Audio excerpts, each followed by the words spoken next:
생각했다. 그렇다고 달라질 건 없어.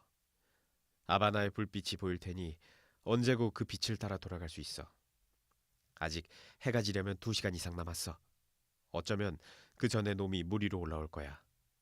그렇지 않더라도 달이 뜨면 올라오겠지. 그것도 아니라면 해가 뜰 무렵에는 올라올 거야. 난 팔다리에 쥐가 나지도 않았고 기운도 팔팔해. 입에 낚싯바늘을 물고 있는 건 그놈이야. 그런데도 이렇게 배를 끌고 가다니 대단한 놈이야. 분명 철사를 문 채 입을 꽉 다물고 있을 거야. 놈을 한번 보기라도 했으면 좋겠네. 어떤 놈이 나랑 이런 대결을 벌이는지 생김새만이라도 구경했으면 좋겠어. 별 위치로 보건대 물고기는 밤새도록 한 번도 경로를 바꾸지 않고 방향을 바꾼 적도 없었다. 해가 지자 추위가 느껴졌다. 노인의 등과 팔, 늙은 다리는 차갑게 식어버렸다. 노인은 미끼 상자를 덮어둔 자루를 꺼내 낮 시간 동안 햇볕에 말려두었는데 해가 지자 그 자루를 목에 묶어 등 뒤로 넘긴 채 어깨로 걸친 낚싯줄 밑으로 조심조심 밀어 넣었다. 자루가 낚싯줄을 받쳐주었다. 또한 뱃머리에 기댄 채 몸을 앞으로 숙이면 거의 편하게 느낄 만한 자세를 취할 수 있다는 것도 알았다. 사실 그 자세는 견디기 힘든 고통이 다소나마 줄어든 정도일 뿐이지만 노인은 편한 자세와 다를 게 없다고 생각했다. 내가 저놈을 어떻게 할 수는 없지만 저놈도 날 어쩌지 못할 거라고. 놈이 계속 이대로 있는 한 어쩌지 못한다고 노인은 생각했다. 한 번은 일어서서 뱃전 너머로 오줌을 누면서 별을 쳐다보고 어느 쪽으로 가는지 확인했다. 낚싯줄은 그의 어깨에서 똑바로 뻗어나와 물속에 한 줄기 일광을 들이운 것처럼 보였다. 그들은 아까보다 더 천천히 이동하고 있었다. 아바나의 불빛도 더는 그리 강하지 않았다. 노인은 분명 해류가 그들을 동쪽으로 데려가는 중이라고 여겼다. 노인은 생각했다. 아바나의 불빛이 사라지고 있다면 우리는 동쪽으로 가고 있는 게 분명해. 물고기가 원래 경로대로 갔다면 불빛이 더 오랫동안 보였을 거야. 오늘 메이저리그 시합 결과는 어떻게 되었을까? 이럴 때 라디오가 있다면 정말 좋을 텐데. 그러더니 노인이 생각을 바꿨다. 이 일만 생각해. 지금 하고 있는 일만 생각해. 멍청한 짓을 해서는 안 돼. 얼마 후 노인이 큰 소리로 말했다. 그 애가 있었으면 좋았을 텐데. 날 좀 도와주고 이런 것도 함께 보면서 말이야. 노인은 생각했다. 늙은 나이에 혼자 있으면 안 돼. 하지만 어쩔 수 없는 일이지. 계속 힘을 내려면 다랑어가 상하기 전에 잊지 말고 먹어야 해. 기억해. 아무리 먹고 싶지 않아도 아침에 다랑어 먹는 걸 잊으면 안 돼. 꼭 기억해. 그는 스스로 다짐했다. 밤에 돌고래 2마리가 배 주위로 다가왔다. 노인은 돌고래가 뒹굴면서 숨을 내뿜는 소리를 들었다. 노인은 수컷이 내뿜는 숨소리와 암컷이 한숨 쉬듯 내뱉는 숨소리의 차이를 구별할 수 있었다. 노인이 말했다. 보기 좋군. 저놈들은 함께 놀면서도 서로 장난도 치고 사랑도 하지. 날치가 그렇듯이 저놈들도 우리 형제야. 그러자 노인은 낚싯바늘에 걸린 커다란 물고기가 가엾게 느껴졌다. 그러면서 생각했다. 놀랍고 기이한 놈이야. 나이가 몇 살이나 됐을까? 이렇게 힘센 물고기는 본 적이 없어. 이렇게 이상한 행동을 하는 물고기도 처음이고 어쩌면 영리에서 물 위로 튀어오르지 않는 걸 거야. 그렇게 튀어오르거나 거칠게 돌진해서 나를 끝장낼 수도 있었을 텐데 어쩌면 전에 여러 번 낚싯바늘에 걸린 적이 있어서 이런 식으로 싸워야 한다고 여기는 걸지도 몰라. 놈은 상대가 겨우 한 사람이라는 것도 노인이라는 것도 모르지. 하지만 정말 대단한 물고기야. 고기 상태가 좋다면 시장에서 얼마나 받을까? 놈은 수컷처럼 미끼를 물었고 수컷처럼 끌어당기며 싸움을 벌이면서도 공포감을 드러내지 않아. 놈에게 어떤 계획이라도 있는 걸까? 아니면 나처럼 그저 필사적으로 버티는 걸까? 노인은 청새치 한 쌍 중 한 마리를 잡았던 때가 기억났다. 수컷은 늘 암컷에게 먼저 먹이를 양보하는데 낚싯바늘에 걸린 물고기, 그러니까 암컷이 공포에 휩싸여 절망적으로 날뛰며 마구 몸부림치다가 얼마 못 가 제풀에 지쳐버렸다. 그러는 내내 수컷은 수면에 올라온 암컷 주변을 맴돌거나 낚싯줄을 가로질러 가면서 줄곧 암컷 곁에 머물렀다. 수컷이 너무 가까이 있어서 노인은 수컷이 꼬리로 낚싯줄을 끊어버리지 않을까 걱정했다. 수컷의 꼬리는 나처럼 날카로울 뿐 아니라 모양이나 크기도 낫과 엇비슷했다. 노인은 암컷을 갈고리로 찍고 몽둥이로 내리쳤다. 그런 다음 쌍칼날처럼 날카롭고 가장자리가 사포처럼 우둘투둘한 부리를 잡고 대가리 꼭대기 부분이 거울 뒷면 같은 색깔로 변할 때까지 마구 후려친 뒤 소년의 도움을 받아 배 위로 끌어올렸다. 수컷은 그때까지도 배 옆에 계속 머물러 있었다. 이윽고 노인이 낚싯줄을 걷고 착사를 준비하는 동안 배 옆에 있던 수컷은 공중으로 높이 뛰어올라 암컷이 어디 있는지를 확인하고는 가슴 지느러미에 해당하는 연보라색 날개를 쫙 펴고 넓은 줄무늬를 활짝 드러내 보이더니 물속으로 사라졌다. 노인은 정말 아름다웠다고, 수컷이 끝까지 암컷 곁에 머물러 있었다고 기억을 되새겼다. 노인은 생각했다. 고기잡이를 하면서 본 가장 슬픈 장면이었어. 소년도 슬퍼했지. 우리는 암컷에게 용서를 빌고 도살 작업을 재빨리 끝냈어. 노인이 큰 소리로 말했다. 그 애가 지금 여기 있다면 얼마나 좋을까. 노인은 뱃머리에 둥근 판자의 몸을 기대고 자리를 잡았다. 어깨에 걸쳐진 낚싯줄을 통해 거대한 물고기의 힘을 느꼈다. 물고기가 어느 쪽으로 방향을 잡고 가는지 모르겠지만 어쨌든 놈은 줄기차게 한 방향으로 가고 있었다. 일단 내 속임수에 걸려들었으니 놈도 어떤 선택을 해야 했을 거라고 노인은 생각했다. 애초에 놈의 선택은 어떤 올가미도 덫도 속임수도 없는 저 멀고 깊은 바닷속에 머물러 있는 것이겠지. 내 선택은 모든 사람이 관심을 두지 않는 그곳에서 놈을 찾는 것이었고, 그곳, 세상 모든 이의 손길이 닿지 않는 곳 말이야. 이제 우리는 서로 이어져 있어. 정오부터 그랬지. 그리고 우린 둘 다 어느 누구의 도움도 못 받아. 노인은 생각했다. 어부가 되지 말 걸 그랬나? 하지만 어부야말로 타고난 내 운명이었어. 날이 밝으면 잊지 말고 다랑어를 먹어둬야겠어. 날이 밝기 전 뭔가가 노인 뒤쪽에 있는 미끼 하나를 물었다. 막대기가 부러지는 소리. 낚싯줄이 작은 배의 배전 너머로 풀려나가는 소리가 들렸다. 노인은 어둠 속에서 칼집을 풀어 단검을 꺼냈다. 왼쪽 어깨로 물고기의 힘을 버텨내면서 몸을 뒤로 젖혀 배전의 나무 판자에 대고 낚싯줄을 잘랐다. 그런 다음 가장 가까이에 있는 다른 낚싯줄도 자르고 어둠 속에서 예비 낚싯줄 뭉치의 끝부분을 단단히 묶어 이었다. 노인은 매듭을 묶는 동안 한쪽 발을 낚싯줄 뭉치 위에 얹어 움직이지 않게 붙들면서 한 손으로 노련하게 일을 처리했다. 이제 예비 낚싯줄 뭉치가 6개가 되었다. 좀 전에 자른 낚싯줄 2줄에서 각각 2뭉치씩 생겼고 물고기가 문 줄에도 2뭉치가 달려 있었다. 노인은 그 뭉치들을 모두 이어놓았다. 노인은 생각했다. 날이 밝으면 70m 깊이의 미끼도 잘라 예비 낚싯줄 뭉치를 연결해야겠어. 그렇게 되면 질 좋은 카탈루냐산 낚싯줄 370m와 낚싯바늘과 목줄을 잃게 되겠군. 그런 것들이야 뭐 다시 구하면 되지. 하지만 다른 고기를 잡는다고 이놈의 낚싯줄을 잘라낸다면 또다시 이런 고기를 잡을 수 있을까? 방금 전 미끼를 문 게 무슨 고기인지 몰라. 청새치일 수도 있고 황새치일 수도 있고 상어일 수도 있어. 낚싯줄을 잡고 느껴볼 기회도 없었어. 재빨리 낚싯줄을 잘라야 했으니까. 노인이 큰 소리로 말했다. 그 애가 있으면 좋을 텐데. 노인은 생각했다. 하지만 그 애는 여기 없어. 나 혼자뿐이야. 그러니 어둠 속이건 아니건 어쨌든 마지막 남은 낚싯줄을 끊고 예비 낚싯줄 뭉치를 2개 서로 잇는 게 좋겠어. 노인은 낚싯줄을 이었다.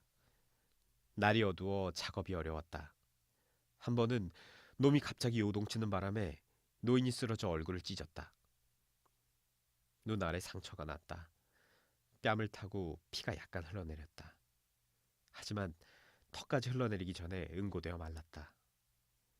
노인은 다시 뱃머리로 가서 판자의 몸을 기대고 쉬었다. 등을 덮었던 자루를 정돈하고 어깨에 맨 낚싯줄을 조심조심 움직여 위치를 바꾸었다. 양 어깨를 움직여 낚싯줄이 새로운 자리에 단단히 자리 잡도록 조정한 다음 물고기가 잡아당기는 느낌을 세심하게 살폈다. 그리고 배가 바다를 가르고 나아가는 속도를 손으로 느껴보았다. 노인은 생각했다. 놈이 갑자기 왜 움직였을까? 거대한 언덕 같은 놈의 등 위에서 틀림없이 철사줄이 미끄러진 게야. 놈의 등이 나만큼 아플 리 없지. 하지만 놈의 몸집이 아무리 크다고 해도 언제까지 이 배를 끌고 갈 수는 없어. 이제 문제가 될 만한 것들은 죄다 처리했고 예비 낚싯줄도 충분해. 필요한 건 다 있어. 노인이 다정하게 소리내어 말했다. 물고기야, 난 죽을 때까지 네 놈이랑 함께 할 테다. 노인은 놈도 나랑 함께 하겠지 생각하면서 날이 밝길 기다렸다. 동이 트기 전이라 한기가 느껴졌다. 노인은 추위를 쫓으려고 나무 판자 쪽으로 몸을 밀었다. 노인은 놈이 할 수 있다면 자기도 할 수 있다고 생각했다. 첫 새벽 빗속에서 낚싯줄이 저만치 뻗어나가 물속으로 잠겨 있었다. 배는 쉬지 않고 꾸준히 움직였고 해의 가장자리가 모습을 드러냈다. 해는 노인의 오른쪽 어깨 쪽에서 떠올랐다. 노인이 말했다. 놈이 북쪽으로 향하고 있군. 노인은 생각했다. 해류가 동쪽 방향으로 보내려고 할 텐데 놈이 방향을 해류와 같은 쪽으로 바꾸면 좋겠어. 그건 곧 놈이 지쳐간다는 증거니까. 해가 더 높이 올라왔을 때 노인은 물고기가 지치지 않았다는 걸 알았다. 그래도 긍정적인 징후가 한 가지 있었다. 낚싯줄이 기울어진 각도로 보아 놈이 전보다 수면 쪽으로 얼마간 올라와 헤엄치고 있었다. 그렇다고 놈이 물 위로 튀어오를 거란 뜻은 아니었다. 하지만 그럴 가능성도 있었다. 노인이 말했다. 하느님, 놈이 물 위로 튀어오르게 해주세요. 놈을 다룰 낚싯줄은 충분해요. 노인은 생각했다. 내가 힘을 주어 낚싯줄을 팽팽하게 당기면 놈이 통증을 느끼고 물 위로 튀어오를 거야. 낮이 되었으니 놈을 물 위로 튀어오르게 하자. 그러면 등뼈를 따라 붙어있는 불에 공기가 가득 찰 테고 놈이 깊은 물속으로 내려가 죽는 일은 없게 될 거야. 노인은 힘을 주어 낚싯줄을 당겨보려 했다. 하지만 물고기가 낚싯바늘에 걸린 이후부터 낚싯줄은 줄곧 한계점까지 팽팽하게 담겨진 상태였다. 몸을 뒤로 젖히면서 낚싯줄을 당기는데 너무 센 힘이 느껴져 더는 팽팽하게 당겨서는 안 되겠다 싶었다. 노인은 생각했다. 낚싯줄을 갑자기 당겨서는 안 돼. 그렇게 당길 때마다 낚싯바늘에 꽂힌 놈의 상처 부위가 벌어지겠지. 그러다 보면 놈이 튀어오를 때 낚싯바늘이 빠져버릴지도 몰라. 아무튼 해가 있으니 기분이 한결 좋군. 지금은 해를 정면으로 쳐다보지 않아도 되고 말이야. 낚싯줄에 노란 해초가 걸려 있었다. 노인은 물고기가 낚싯줄을 끌고 가는데 더 많은 힘이 들 거라는 생각에 옳거니 싶었다. 밤에도 인광이 번쩍번쩍 빛나는 노란 모자반이었다. 노인이 말했다. 물고기야, 난 널 사랑하고 무척이나 존경해. 하지만 오늘이 가기 전에는 널 죽일 거야. 그렇게 되기를 빌어보자고 노인은 생각했다. 북쪽에서 작은 새 한 마리가 배 쪽으로 날아왔다. 물 위를 낮게 나는 휘파람 새였다. 노인은 새가 무척 지쳤다는 걸 알 수 있었다. 새가 배꼽물에 내려앉아 쉬었다. 그러더니 다시 날아올라 노인의 주위를 삥 돌다가 낚싯줄에 앉아 쉬었다. 거기가 더 편했던 모양이다. 노인이 새에게 물었다. 몇 살이냐? 처음 비행하는 거니? 노인이 말을 걸자 새가 쳐다보았다. 새는 너무 피곤해서 낚싯줄을 살펴볼 힘조차 없는 듯했다. 줄 위에 서 있는 몸이 불안하게 흔들리자 연약한 두 발로 낚싯줄을 꽉 움켜쥐었다. 노인이 새에게 말했다. 낚싯줄은 흔들리지 않아.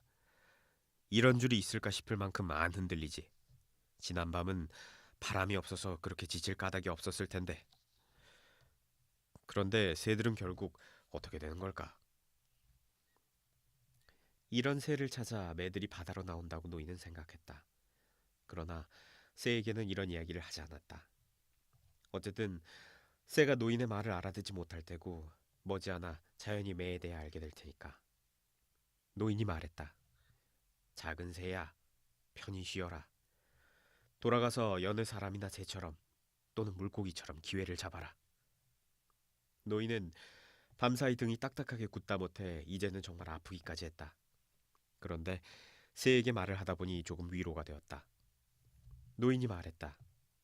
새야, 너만 좋다면 우리 집에 묵어도 돼. 이렇게 불어오는 산들바람에 당장 돛을 달고 너를 집으로 데려가지 못해 미안하구나. 내게 친구가 있거든. 그때 물고기가 갑자기 요동치는 바람에 노인이 뱃머리 위로 넘어졌다. 노인이 힘을 주어 버티면서 낚싯줄을 살짝 놓아주지 않았다면 그대로 끌려가 바다에 빠졌을 것이다. 낚싯줄이 갑자기 움직이는 바람에 새는 날아가 버렸다. 노인은 새가 날아가는 것도 보지 못했다.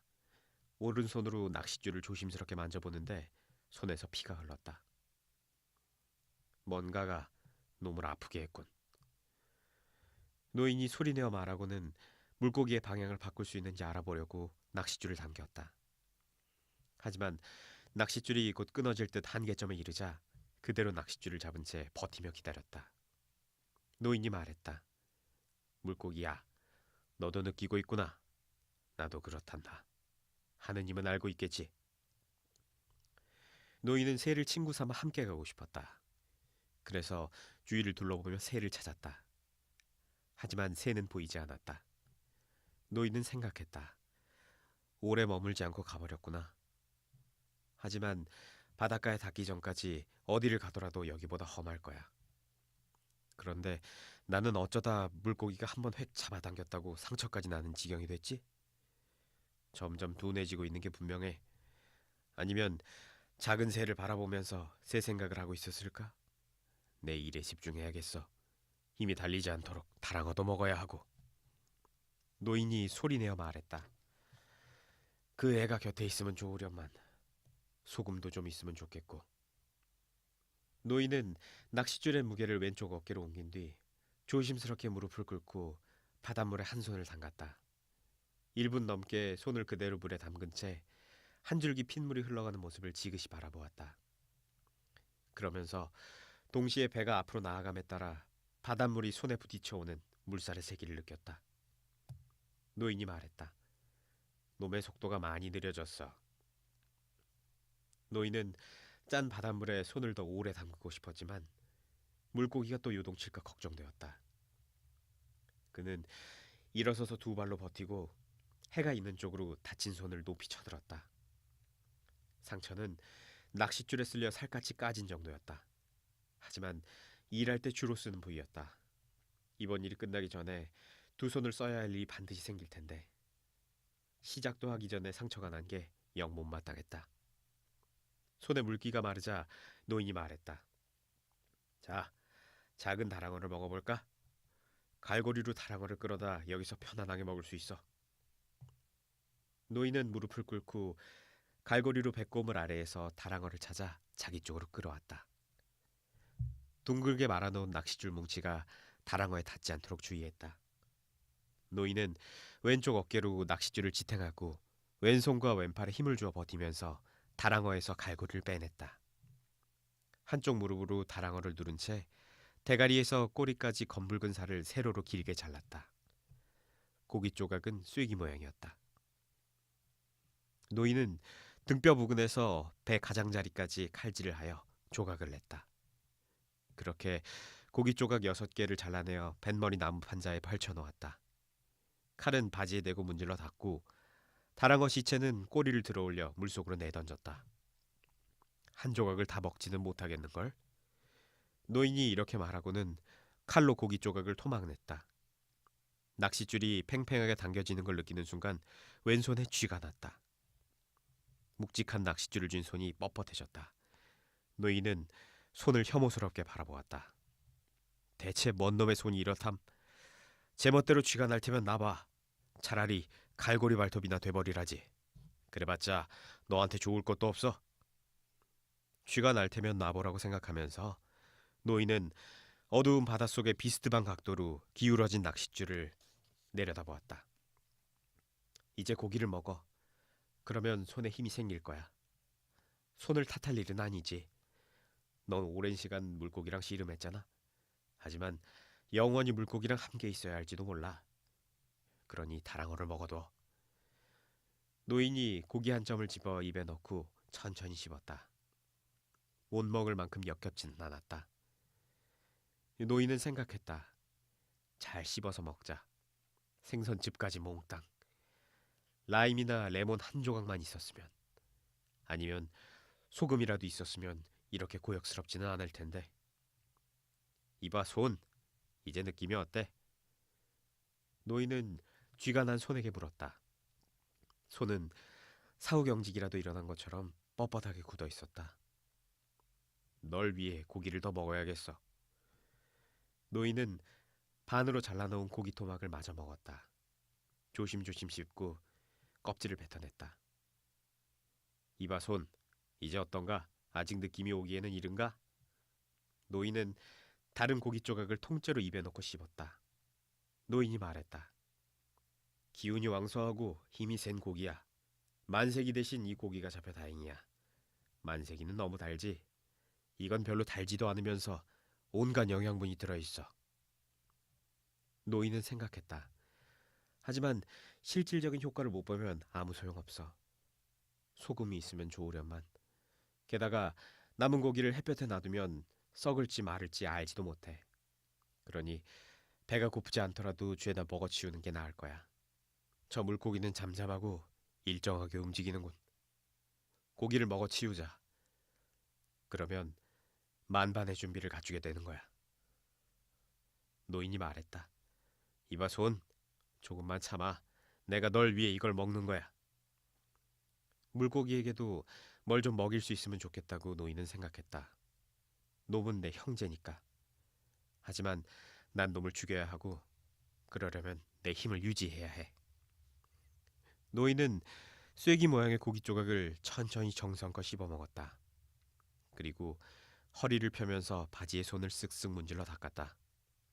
이봐 손, 그만 낚싯줄을 놓으라고.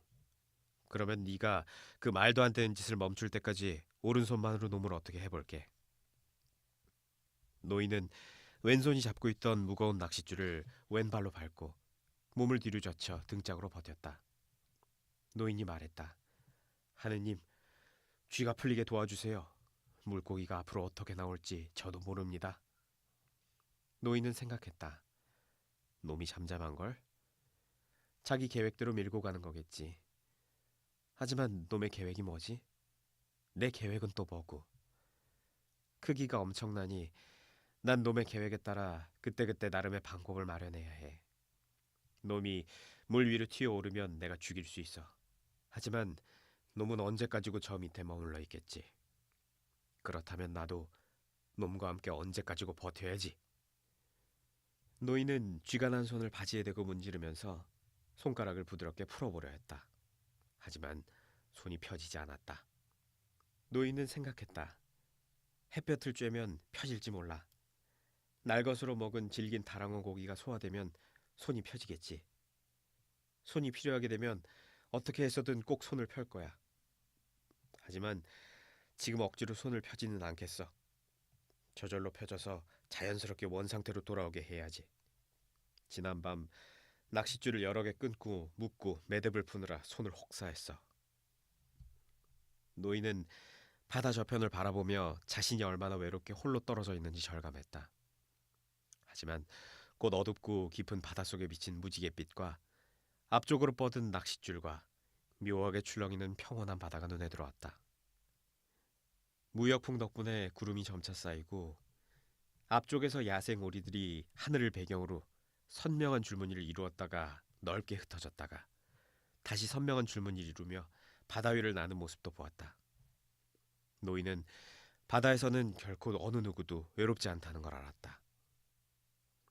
작은 배를 타고 육지가 보이지 않는 곳까지 가는 걸 무척 두려워하는 사람들이 있다고 노인은 생각했다. 갑작스럽게 악천후를 만날 수 있는 계절에는 그들이 옳다고 여겼다. 하지만 지금은 허리케인의 계절이었다. 허리케인만 오지 않는다면 1년 중 가장 날씨가 좋을 때였다. 허리케인이 오는 경우에는 언제나 며칠 전부터 바다에서 징후가 나타났다. 육지 가까이에선 이런 징후를 살피지 못한다.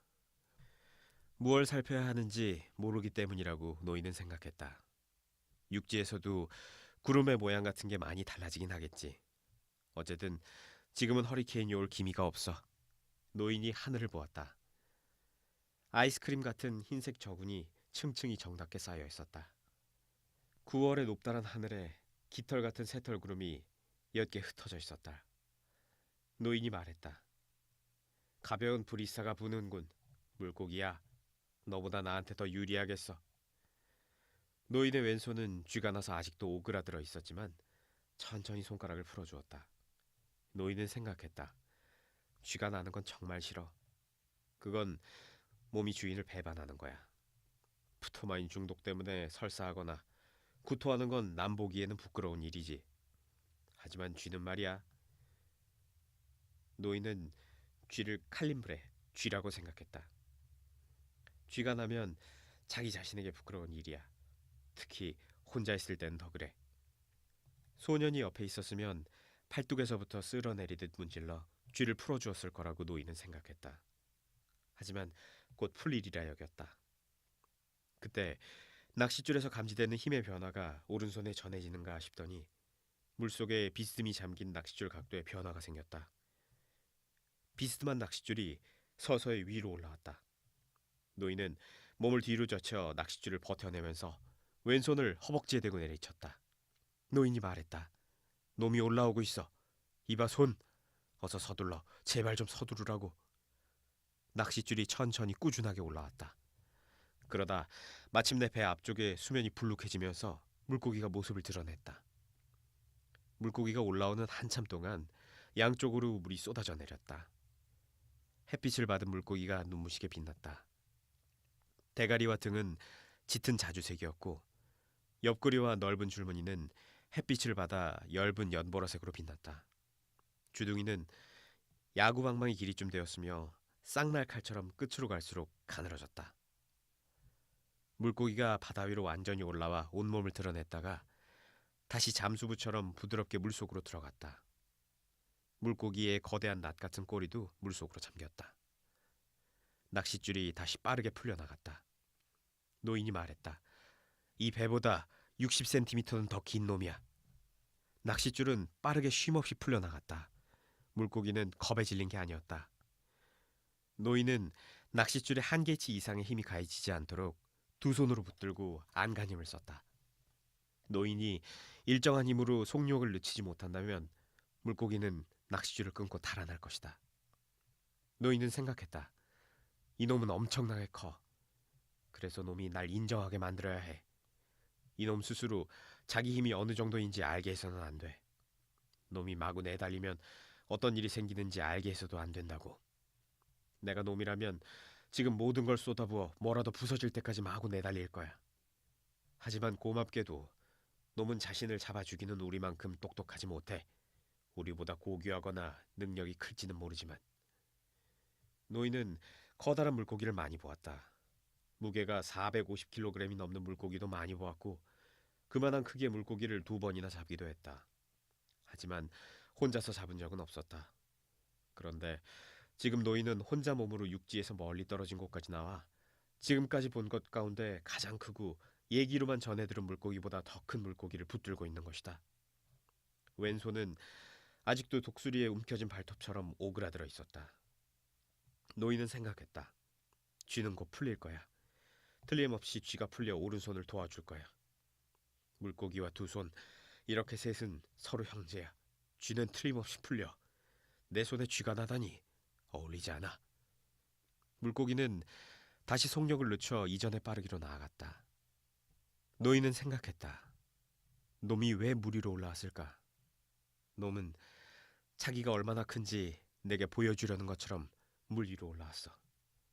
어쨌든 그래서 나도 알게 됐지. 내가 어떤 사람인지 놈에게 보여줄 수 있으면 좋으련만.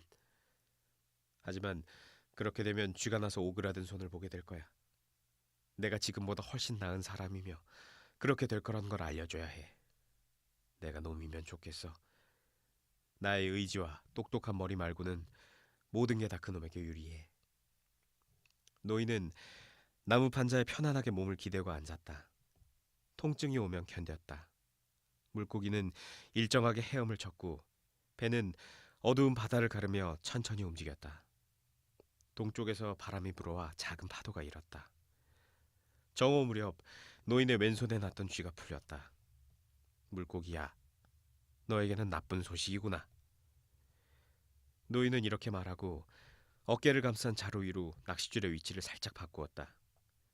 자세는 편안했지만 몸은 고통스러웠다. 노인은 통증이 있다는 걸 인정하지 않았다. 노인이 말했다. 난 신앙심이 깊은 사람이 아니야. 하지만 이 고기를 잡을 수만 있다면 주기도문과 성모송을 10번이라도 바칠 거야. 그리고 이 고기를 잡으면 코브레 성당에 성모 마리아를 보러 순례를 떠나겠다고 약속해. 정말 약속하는 거야. 노인은 기계적으로 기도문을 외우기 시작했다. 때로는 너무 지쳐 기도문이 기억나지 않았다. 그럴 때에는 자동으로 이어져 나오도록 빠르게 기도문을 외웠다. 주기도문보다 성모송을 외우기 쉽다고 노인은 생각했다. 은총이 가득하신 마리아님 기뻐하소서. 주님께서 함께 계시니 여인 중에 복되시며 태중의 아들 예수님 또한 복되시나이다. 천주의 성모 마리아님, 이제와 저희 죽을 때에 저희 죄인을 위하여 빌어주소서. 아멘. 이어서 노인이 덧붙였다. 복되신 동정녀 마리아님, 이 물고기가 죽음을 맞이하도록 빌어주소서. 비록 멋진 놈이긴 하지만요. 기도문을 외우자 기분이 한결 나아졌다. 하지만 통증은 그대로였다. 어쩌면 조금 더 심해진 듯했다. 노인은 뱃머리 나무 판자에 몸을 기댄 채 기계적으로 왼손의 손가락들을 움직였다. 산들바람이 살며시 불어오고 있었지만 태양은 뜨거웠다. 노인이 말했다. 뱃고물 쪽에 있는 저 작은 낚싯줄에 다시 미끼를 다는 게 좋겠어. 놈이 또다시 밤을 넘기면 먹을 게 있어야 하고 물병에 물도 조금밖에 없어. 여기서는 만세기만 잡힐 거야. 그래도 아주 싱싱할 때 먹으면 그리 나쁘지 않겠지. 오늘 밤 날치가 배 위로 올라오면 좋겠는데. 그런데 배에 불빛이 없으니 무슨 수로 날치를 끌어들인담. 날치는 날로 먹으면 맛이 아주 좋지. 칼로 손질할 필요도 없어 힘을 아껴야 해. 젠장. 저렇게 큰 놈인지 몰랐지. 노인이 이어 말했다. 하지만 난 놈을 죽이고 말 거야. 위대함과 영광의 절정을 맡고 있는 저놈을. 노인은 생각했다. 부당한 일이기는 하지.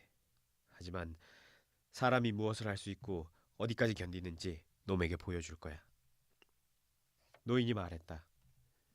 그 애한테 말했었지. 난 별난 노인이라고. 그 말을 증명할 때가 됐어. 예전에 1000번이나 증명했다고 해도 아무 의미가 없다. 지금 다시 증명해 보여야만 한다. 매번 새로웠다. 그렇게 증명해 보일 때마다 지난 과거를 생각한 적은 없었다. 노인은 생각했다. 놈이 자고 있으면 좋겠다고. 그러면 자기도 눈을 좀 붙이고 꿈속에서 사자를 볼 수 있겠다고. 사자는 왜 꿈에 그렇게 자주 나오는 걸까? 그만 생각하자고 노인이 혼잣말을 했다. 나무 판자에 몸을 기대어 아무것도 생각하지 말자. 놈이 움직이고 있어.